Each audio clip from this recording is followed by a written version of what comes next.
Halo semuanya, kembali lagi di podcast Dokter Kita Rumah Sakit Tebet. Perkenalkan, pada hari ini saya Dr. Vesti selaku host dari podcast hari ini. Kita akan membahas terkait diare dan pencegahan serta penyebabnya pada anak. Untuk hal tersebut, kita sudah kedatangan seorang narasumber, dokter spesialis anak. Di sebelah saya sudah ada Dr. Sumarwoto, spesialis anak. Selamat pagi, Dr. Vesti. Pagi, dokter. Apa kabar, dokter? Baik, terima kasih. Dr. Vesti juga baik ya. Iya, dok. Alhamdulillah makasih. baik.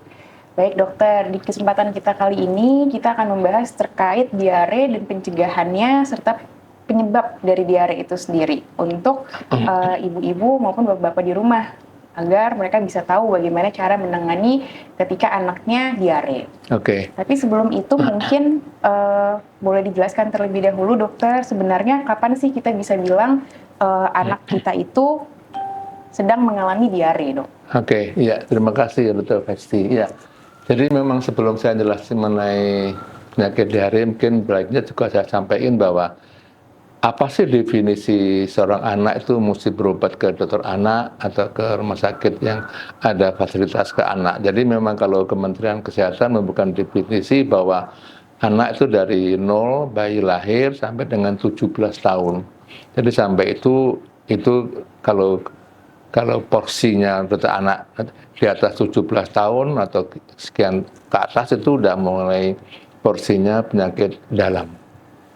Ya, kembali ke mengenai topik mengenai diare atau enteritis. Jadi kalau per definisi bahwa yang dikatakan enteritis diare itu kalau seorang anak diare mengeluarkan cairan dari anusnya itu melebihi 4 kali sehari.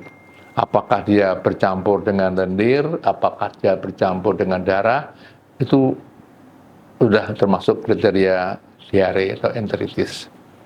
Dan hal yang seperti ini kelihatannya sih kayaknya ringan atau mudah, tapi kalau kita tidak memberikan penanganan yang baik, maka penyakit ini akan berkembang menjadi yang susah dan kadang-kadang memberikan dampak sebagai kematian pada anak juga. Baik, dokter. Jadi berarti diare ini juga kalau tidak tertangani dengan baik bisa menjadi sesuatu yang menyeramkan ya, dok? Iya, memang gitu. Sebenarnya penyebab seseorang itu bisa pada akhirnya diare itu apa ya, dok? Baik, jadi kalau kita lihat statistik bahwa kunjungan terbanyak di puskesmas itu ada 3 yang paling besar. Salah satunya adalah ISPA, gastroenteritis, dan kurang gizi. Itu jadi gastroenteritis atau diare termasuk salah satu pengunjung terbanyak di puskesmas. Dan kalau kita lihat apa sih yang menyebabkan seorang anak mengalami diare? Pada dasarnya bahwa diare itu keluarnya kotoran, keluarnya cairan dari perut yang melebihi dari seharusnya. Nah, biasanya dapat dibagi dengan yang disebut sebagai diare sekresi kalau istilah rumah sakitnya, jadi di mana kotoran itu isinya air saja. Biasanya ini kotoran besi air ini dipicu, dirangsang oleh adanya virus yang di dalam perut yang masuk melalui mulut. Dan umumnya penyakit-penyakit diare itu dalam bahasa kita adalah feko oral. Feko oral itu artinya virusnya bakterinya ada di kotoran, feses, masuk ke mulut bayi, mulut anak melalui beberapa rute, bisa ke tangan ke mulut, dari kotoran ke makanan ke mulut, atau dari kotoran ke minuman langsung ke mulut. Ada lagi suatu diare atau enteritis karena gerakan usus yang berlebihan. Gerakan usus berlebihan itu kalau bahasa rumah sakit adalah hiperperistaltik usus. Itu bisa terjadi karena bahan-bahan makanan yang merangsang, sebagai misal kita keracunan makanan atau makanan yang terlalu pedas sekali dan atau makanan yang memicu alergi, itu bisa menimbulkan diare. Ada lagi suatu penyakit diare yang karena daya tahan seorang anak itu berkurang, yang disebut sebagai sekretory immunoglobulin A. Itu momennya akan membuat daya tahan seorang anak bayi kurang, akibatnya jamur akan tumbuh berlebihan di usus sehingga akan menimbulkan diare. Biasanya disebut sebagai jamur candida, Dok, ya. Terus ada lagi suatu diare yang karena tekanan osmose yang berlebihan. Bagi misal makanan yang tidak tahan atau tidak bisa dicerna oleh anak, sebagai misal anak yang mengalami malabsorpsi makanan, malabsorpsi minuman yang tidak bisa dicerna. Juga ada beberapa anak yang karena kekurangan gizi, kurang kalori, kurang protein, juga menimbulkan osmotic diare. Baik, berarti memang sebenarnya ada macam-macam ya dok ya penyebabnya, mulai dari infeksi ataupun kelainan dari tubuh anak itu sendiri yang tidak mengabsorpsi zat-zat yang ada pada makanan yang mereka cerna. Betul, ya. Gitu. Diare sendiri kan sebenarnya kadang ada orang kayaknya nggak perlulah ke rumah sakit gitu ya dok ya, karena nanti mungkin teratasi sendiri. Gimana caranya kita tahu kapan harus dibawa anaknya ini ke rumah sakit, dok? Baik, terima kasih. Pada dasarnya semua gejala penyakit pada anak, pada bayi, pada orang dewasa tetap harus kita mencegah atau menjaga jangan sampai berlanjut menjadi berat. Seperti misal kalau diare baru sekali, 2 kali, jangan nggak apa-apa, jangan dibiarkan saja. Tetap kita harus antisipasi dengan melakukan tindakan-tindakan. Biasanya dapat dilakukan yang pertama, ibu atau orang tua jangan terlalu panik dengan kalau anaknya keluar cairan atau keluar kotoran yang berupa lendir atau darah. Usahakan tenang saja dulu. Terus karena kekurangan air itu akan menimbulkan suatu yang disebut sebagai kekurangan cairan atau dehidrasi istilahnya. Jadi kalau gitu kita biarin, nanti lama-lama akan timbul dehidrasi. Nah, berarti kalau seandainya dehidrasi kita biarkan saja, nanti akan berkembang menjadi yang namanya gangguan asam basa pada tubuh yang ditandai dengan anak bernapas sengal-sengal, sesak napas, seolah-olah dia jalan jauh, padahal itu karena kekurangan asam basa. Kalau ini tidak kita obati, akan jadi nanti kadar gula akan rendah. Kadar gula rendah, anak akan lemes, nggak mau jalan, nggak mau mana, tidur aja, dan ujung-ujungnya nanti akan anaknya jadi pingsan, kalau dalam bahasa rumah sakit dari shock. Nah, ini hal-hal yang seperti ini yang sering kejadian kalau kita biarkan saja. Jadi shock pada bayi, pada anak, nanti ujung-ujungnya akan berakibat ke kematian. Berarti sebenarnya penanganan awal yang harus dilakukan orang tua tuh di rumah ketika anaknya mulai BAB cair gitu, bagaimana dok? Ya, jadi biasanya kalau seandainya kita tahu bahwa anak kita sudah mulai diare, pertama kali stop makanan lewat mulut dulu. Jadi kita usahakan jangan dikasih sesuatu, air boleh. Jadi caranya kalau anak kita mulai diare, kita anggap bahwa diare itu kurang lebih akan keluar cairan kurang lebih 200 cc melalui kotoran, melalui feses. Jadi kita kompensasi dengan minum saja, minum air putih bagus, minum teh manis bagus. Yang bagus itu adalah Oralin atau yang dijual sekarang namanya Pedialit. Kalau seandainya kita tidak ada itu semua, misalkan orang dulu suka mengatakan, boleh nggak minum air kelapa? Boleh.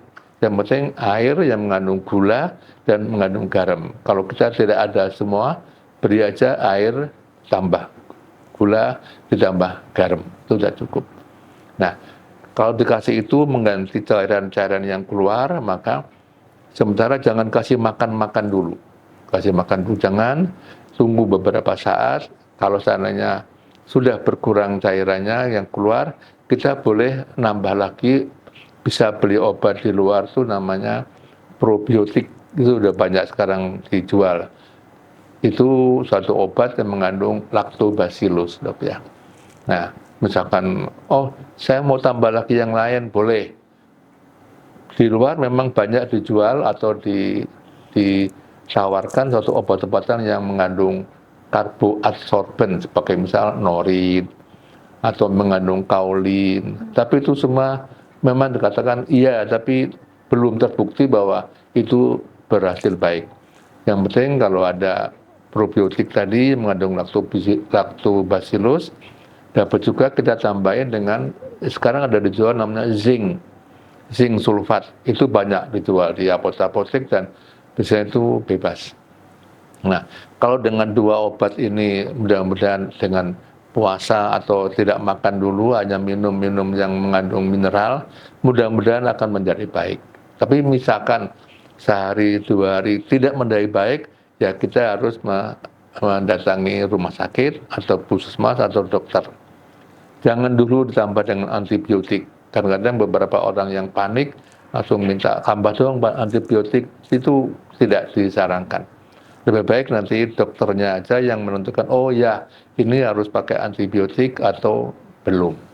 Baik.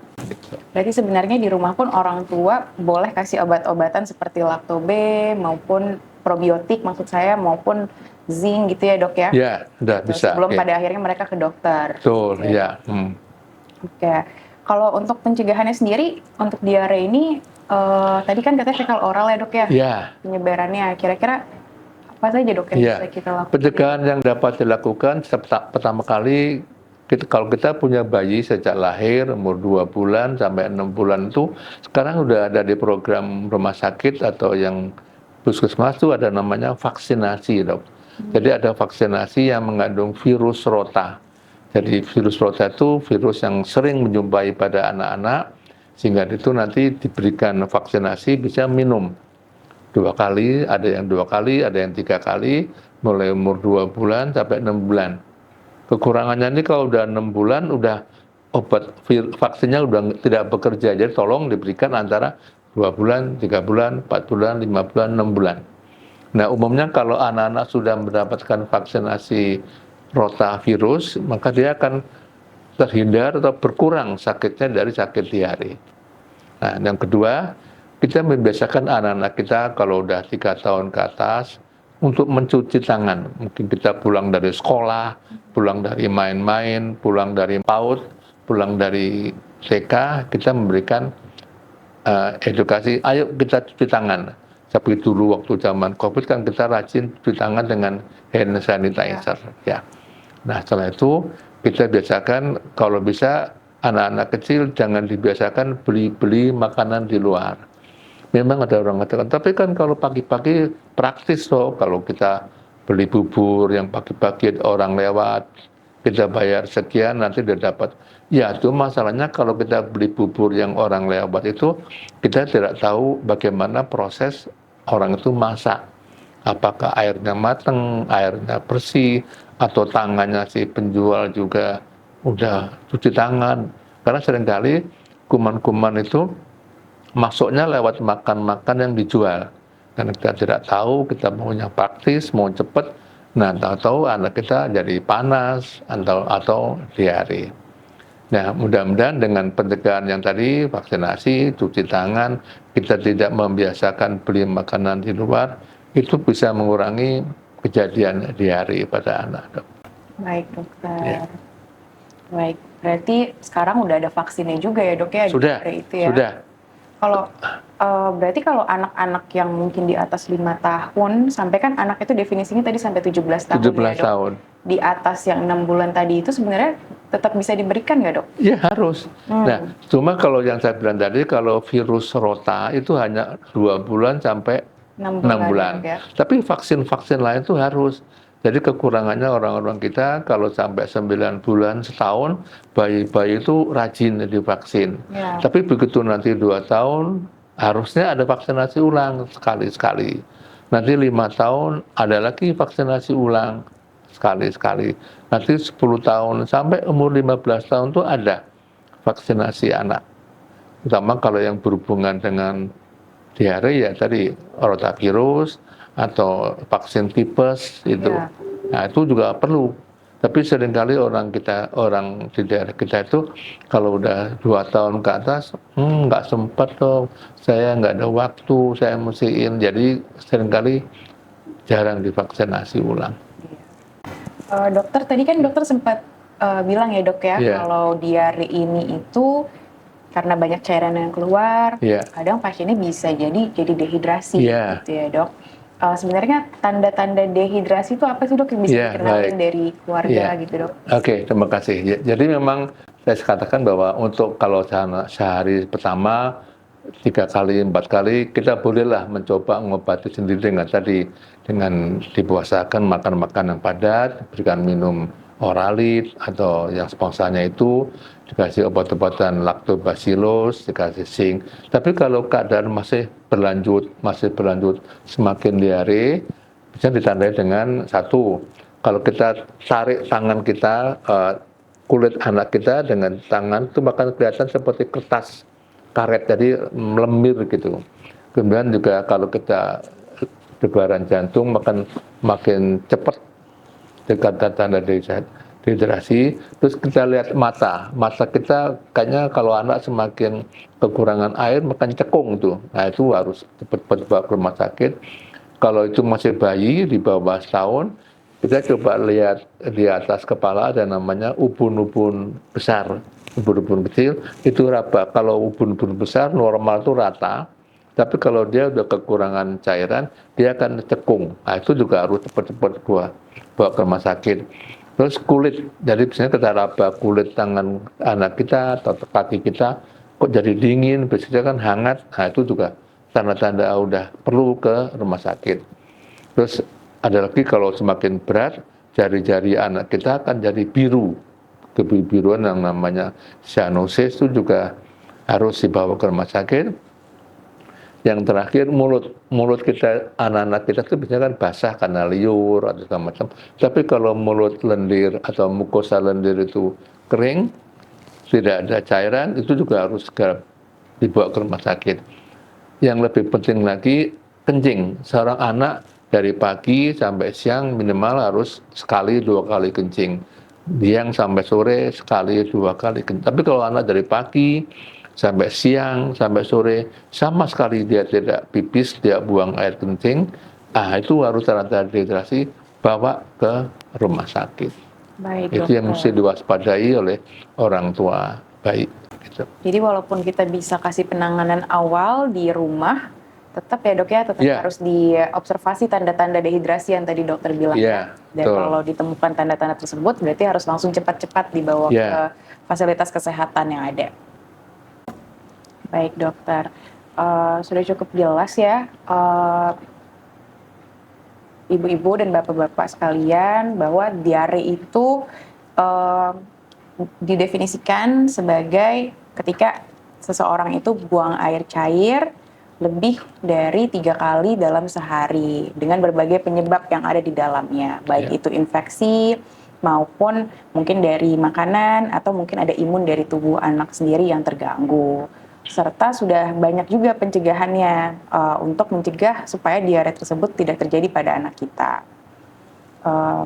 Dan kalau dari dokter, apakah ada yang ingin disampaikan lagi dok? Iya, jadi kesimpulannya bahwa sebenarnya diare ini dapat dikurangi atau dicegah supaya jangan terjadi. Memang kalau di beberapa rumah sakit yang lain kejadian diare itu udah jarang atau udah jauh berkurang, terutama pada orang-orang masyarakat yang sudah tadi anak-anaknya divaksinasi atau anaknya sudah dibiasakan kebersihan di dalam rumah atau membiasakan mau minum air yang sudah dimasak, tidak membiasakan beli-beli makanan yang di luar walaupun itu praktis.